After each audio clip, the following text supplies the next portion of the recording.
What we are going to do now is called Samkirtan. San means together, so it's bringing us together. People from different regions, people with different backgrounds, people of different nationalities. To bring them together is Sam. And Kirtan is to glorify. Now, what do we glorify? We glorify the true self within us. There is this body which is wearing off. Whatever you do, whatever we think we can do, age cannot be reversed. We can fool ourselves. We can hallucinate that, okay, I'm reversing my age, but age cannot be reversed. We are aging. So this body is not something that we glorify. We have to take care of the body. We do not pamper our body, but we take care of our body. It's just like taking care of your car, of your vehicle. So the body is the vehicle. And the various parts of this vehicle are your sense organs and senses of perception. So ear, nose, eyes and all that. Hearing, touching, seeing, all these senses of perception. There are 5 sense organs, 5 senses of perception. We do not pamper them. Once you pamper them, it's just like parking your car. You take care of your car, you park your car properly, nicely. You clean them, you use all kind of stuff, but you don't take the car to the road. What is the use? The car has to be used on the road. So we do not pamper our body, we take care of our body, take care properly. And then we also take care of our senses, like what I just described. We take care of our mind, our thoughts, our feelings. We take care of all those things. But we glorify the true self. We do not glorify the car. I have a Ferrari. You don't have to glorify. Somebody may have Ferrari, somebody may have ordinary car. Both of them are giving you the same service to take you from one place to another. So we take care of the car, but we do not glorify the car. We glorify the rider, the person who is driving the car, and that is your true self. That is what we call Atma. Something that is always there. When I die, the body will be dead, will be pronounced dead clinically. But at that time, there will be something that is not dying, and that is called Atma. That is what we call the true self. So we glorify that true self. And this true self is ever connected with the Supreme Self. You can call it God, you can give any name, or if you're not religious, you just say the Supreme Energy, Supreme Being, whatever it is, one and same thing. So we are connected like the sun rays coming into this room, entering this room in the morning, or now the moonlight, moon rays. And there is moonlight outside, and there is the moon. All these three are connected. You cannot separate the moon from the moonlight and the moonlight from the moon rays.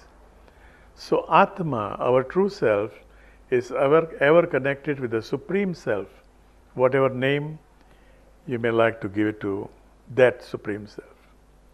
To glorify that connection, that is the purpose of Samkirtan, and to glorify together. So when you do something together, 1 + 1 is no more 2. Each person here is adding to the value of all others. So we are singing in a group of 30. Each one of you is getting the benefit of 30 people, not of 1 + 1, 2, but 1 is equal to the number of people who are present today or any other day. And this is the purpose of the chanting that we do upstairs. This is the purpose of Samkirtan. Most of the Samkirtan are in Sanskrit language. If you are not familiar with Sanskrit, you may think everything is Sanskrit. No, not all the languages are Sanskrit. There are kirtans in different languages. Why Sanskrit? Because Sanskrit is a program language. Sanskrit is not a natural language. There are so many natural languages. Most of the languages are natural. They grow. If you read Shakespeare, if you're somebody from England here? Nobody? If you are from England and you read the Shakespearean English, Victorian English, and the English today is two different things. You may not be able to understand it. So they are growing, languages are growing. But Sanskrit is a program language created for the purpose of connecting us with our true self. So all the chants that we are going to do, each one of them has two benefits on two different levels. One level is the level of the meaning. Like we are glorifying, say, Hanuman, the monkey god. There is monkey within each one of us. There are snakes within each one of us. We do not glorify the lower qualities, but the higher qualities. So this monkey god Hanuman is very famous for his devotion, for his teamwork. Snakes are also connected with energy, the Kundalini rising up, the cobra within us, the serpent within us. So we are trying to invoke all these different elements within our body, within our being, to reach to the layer of Atma consciousness, the true consciousness.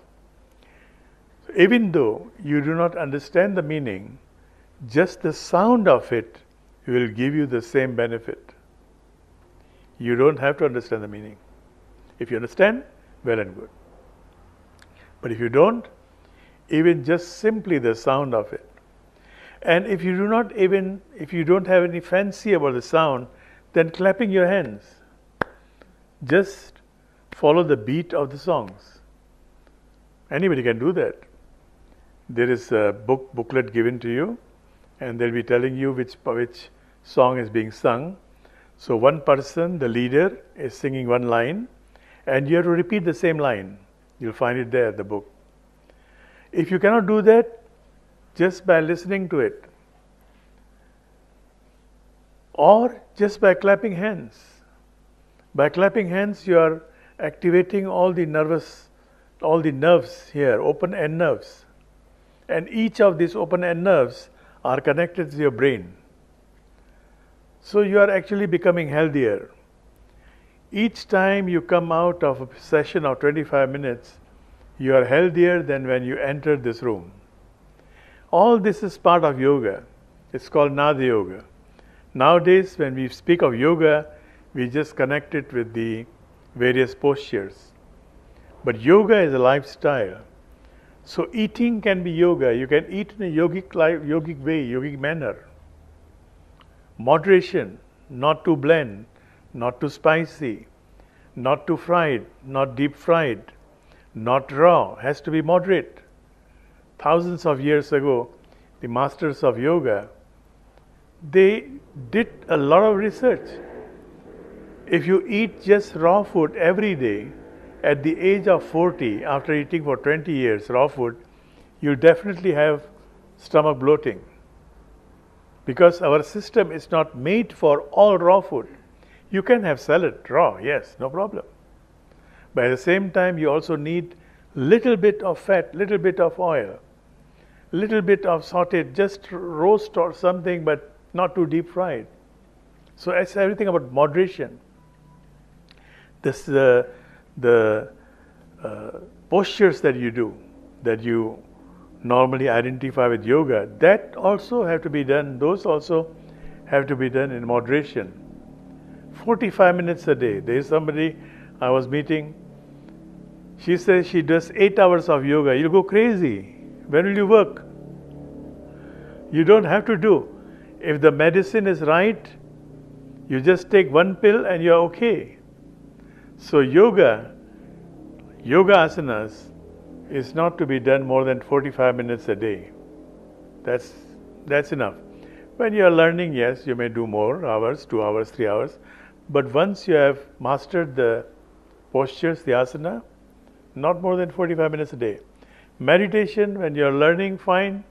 Or if you are sick, you have some other special need, then you may have to do some 2 or 3 times a day, but otherwise 25 to 30 minutes a day is enough. If the medicine is effective, you don't have to keep on taking the same medicine. And this is the thing we are going to do now, Sankirtan. If you cannot follow the song, you cannot repeat the lines, you just listen and clap your hands in a rhythm. When you leave this place after 25 minutes or you go back to your room, you'll feel the benefit already.